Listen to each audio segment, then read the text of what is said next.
Hi everyone, welcome. I'm down here in my wormery preparing to check in on a bin of African nightcrawlers. It's a worm bin with now 242 days of age under its belt, making it one of my older systems. And if you're a regular here, you'll know that the older systems make their way onto the shelf over here to the left, whereas the newest stuff ends up over on the right. And there's a cotton fabric, a piece of beach towel, that was placed into this system at this point. How long has it been? 46 days. And you know, I ran out of room here, but I put a couple other little numbers here on the board. One of them says 45 and the other one says 22, because this is the third time that we've tried composting cotton in this system, and we've had varied results. And one of the composting experiments took 45 days until we saw no trace of the cotton. Oddly enough, the second time we did it, the thing was gone in 22 days, or at least we came back after 22 days and found no sign of it. It might have been gone already days before. And this third time, we're now definitely beyond the day count of the previous two tests. So, I don't know. Maybe we'll find chunks of the towel remaining, maybe not. We're going to go in there and feed them now because it's been 13 days since we last checked in on them. And we're going to also see if we can find any parts of that towel remaining. So I'm going to put a glove on and roll up my sleeves, get the system up on the bench, and we're going to get to work. So now our reason for coming in here is not exclusively to check on the cotton composting experiment, but as you can imagine, we're here to give them a feeding. It's been 13 days since the last time we checked in and fed them. Part of what they're getting here is a variety of baked goods. There's some bread, some banana bread, as well as an old dried out croissant, resting in a little puddle of water down here to try to dampen them. So I found that if you just put bread into your worm bin, unless it's got a good amount of moisture soaked into it, it almost gets ignored by the worms. Luckily the mold starts into it and then eventually helps with the breakdown process. I also thought that a lot of these frozen chunks of plum could be placed on top of the bread too, because as this stuff starts to thaw out, there's a good bit of weight to it, and it's going to expel that moisture as it thaws out and breaks down. So that too can help dampen the bread-like materials. You can already see there's a lot of springtail activity down here beneath the plastic. And some of my systems have a lot of springtails in them. Some of them don't have too many at all. But you can see this piece of plastic, as an example, is coated in tons of springtails. I don't know, for a while there I was kind of skeeved out by having these suckers in my system, or systems at this point. But I've kind of grown accustomed to having them around, so in my mind now it's really not that big of a deal. You know, for years I never had any springtails whatsoever. If I did, at least they were not really visible. They just sort of blended in with all the other bin critters that are in there helping work stuff down. But more recently I've definitely noticed a population explosion, if you will, of springtails in my systems. Some have more than others,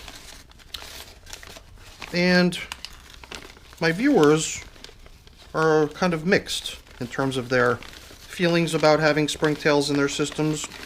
Some people tend to lean towards the point of view that I had in the beginning, which was, can't stand having them there. Other people are all about having the springtails in their systems and love having them there. So I feel like I'm sort of in the middle, transitioning. But in the beginning I was definitely not too keen on it, that's for sure. So I could see here the remnants of what we had laid down to be our feeding zone indicator. So this is where we last fed, which is pretty routine in my systems. I typically feed down the middle, which is I guess the simplest way to do it. A lot of times I'll save the check on the outer edges of my systems to last, but I figured let's mix things up here a little bit and take a peek how things are doing on the outer edge here. I'm not really seeing too many worms. In fact, I don't even know if I've seen any. The material doesn't seem dry or harsh to me, but for whatever reason, perhaps the worms are just congregating elsewhere in the system, preferring perhaps the moisture content of material elsewhere in the system. I hope that's the case. Hopefully we're not dealing with some sort of a die-off scenario. Now, I do have plastic covers on pretty much all my systems at this point, I believe. And in this particular case, you might have noticed how the plastic was a little bit smaller than what you find in most of my systems. So it makes me wonder, do we need to upgrade, give them a somewhat larger piece of plastic to better cover the top surface, which would maybe allow the material in the outer edges to remain more damp and be more inviting to worm traffic? I don't know, maybe it wouldn't take too much effort to just swap out that somewhat small piece of bubble wrap with a slightly larger piece of plastic. It was just a piece of plastic that happened to be on hand when I decided it was time to cover these little guys up with plastic. So in the end, we might just stick with it, and then at some point maybe we'll upgrade. I don't know. It is kind of a shame to see a portion of the bin getting very little or no attention from the worms, possibly due to a lack of moisture, and that's an easy enough problem to remedy, especially if the dryness is caused by evaporation that could be prevented. So now we're actually poking around down within the feeding area, and I am trying to see if I could spot any signs of the cotton towel. The cotton towel was red, white, and blue in color, and you know, after a certain period of time down in the worm bin, its colors will gradually become a little bit muted and difficult to identify. But even during the last check-in, I believe I was able to catch glimpses of the red coloring on the towel, and I believe it's fair to expect that we might not see any, especially since it seems like the majority of the worms have moved to the center of the system, probably in part due to the fact that that's where we're feeding, but probably also in part due to the perhaps due to the lack of moisture in the outer edges. Well, I mean, the water-soaked baked goods that they're receiving, as well as all that juicy plum, will probably help the system's moisture level increase slightly, which will be good. And I guess we would probably want to put a little bit of a watch on the outer edges of the system, just in case things are really getting a little bit too dry for these little guys out there. Perhaps we can take greater measures to try to make that portion of the bin a little bit more cozy and comfortable for them to be in, versus what appears to be going on here, which is an environment in which the worms are definitely gravitating towards the center. And I mean, the feeding could definitely play a part, but even in I don't know, most of my systems, there is almost always worms throughout the material, and to not find worms in certain portions of the system does lead me to believe that there might be something going on over there that the worms are averse to and trying to distance themselves from. So I've got a couple napkins that I wanted to incorporate into the system as bedding. Kind of a foundational bedding is what I usually start with, a little something to stick down underneath the worm bin feeding. And as I alluded to earlier, perhaps a strategy we can employ here is to have this stuff resting down low within the assortment of stuff we're giving them, so that perhaps some of the moisture coming in with the juicy fruit will simply make its way down onto these materials, making it all that more appealing for the worms to want to treat it as a food substance rather than just leaving it for the mold. And then well, you know, I've also got this soiled paper towel that we can incorporate as well. I've got another one of these napkins too, so we'll put that in after we've added the rest of the foods, or some of the remaining bits of food that we've got here. The coffee, we'll sprinkle that on top. How does that sound? There's a really big bag of this stuff up in my freezer, given to me yesterday by my mom. She had a little bit of a family dinner yesterday, and I guess one of the yummy things that she likes to prepare is a Hungarian pastry in which you take chunks of plum like this, wrap it into this little piece of dough, and then after it's I think it's baked or whatever. I don't know. I usually don't eat these sort of pastries. Oh, that's it for my grit. I got to replenish. Luckily, I've got an entire jar full of this stuff ready to go.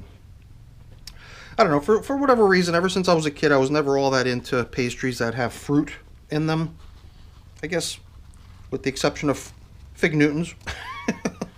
I do remember definitely enjoying Fig Newtons when I was a kid.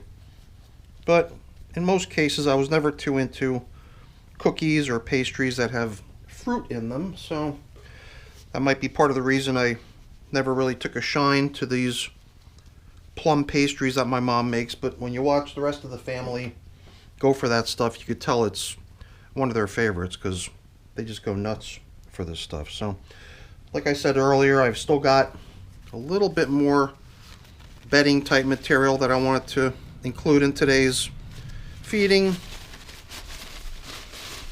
These, as you might have already guessed, are also compliments of my mom, these napkins. So after the dinner table was cleared, these were handed to me as additional stuff to include in my worm bin feedings. So I think that pretty much concludes what we were after here. A quick check through the system to see if we can spot any lingering bits of that cotton composting test. So today I guess we're going to make it official. This one took the longest before we were unable to locate any signs of it. And I guess just in terms of relative to my other systems, since this is among my oldest systems, I do believe it might be necessary to start thinking about driving this system towards the finish line. I do still have one other bin that's even older than this, which I'm not really even actively trying per se to bring to an end, although I did arrange the feeding in that system in such a way that I'm now attempting to get the worms to all come to one side of the system. So I'm feeding over on one of the edges rather than the feeding pattern that had been applied previously. Now, as far as this top covering, there's still definitely plenty of nice paper here that can serve as top covering. So I think if I unfold it this way, we can end up with a pretty good top covering. However, the plastic that we're using to cover up is only going to force recirculation under this fairly limited section of the system. Everything out here will be unprotected from drying, and it's been pretty dry. I think we're even in a drought alert right now in my area. So I might actually have second thoughts about this top covering, and I might even pop in here at some point between now and our next check-in just to put a slightly larger plastic top covering on here, but whatever, I'm going to leave that as a decision to be made for another day. So that's it for our check-in now with these African nightcrawlers, doing really nice in here. Cotton composting test number 3 in here, finished after 46 days, and that's about it. The only stuff left to do is a little bit of cleaning up, a little bit of putting away, all stuff that's boring that I'm not going to waste your time with. Before I go though, really quick, let me just say thank you. Thank you so much for watching. Hopefully you enjoyed the video. If you did, as always, please don't forget to leave me a quick thumbs up before you go. That's always really appreciated. And if you haven't done so already, please also consider subscribing to the channel. That's very much appreciated as well. All right, everyone. Have a great day. Thanks for watching. Bye.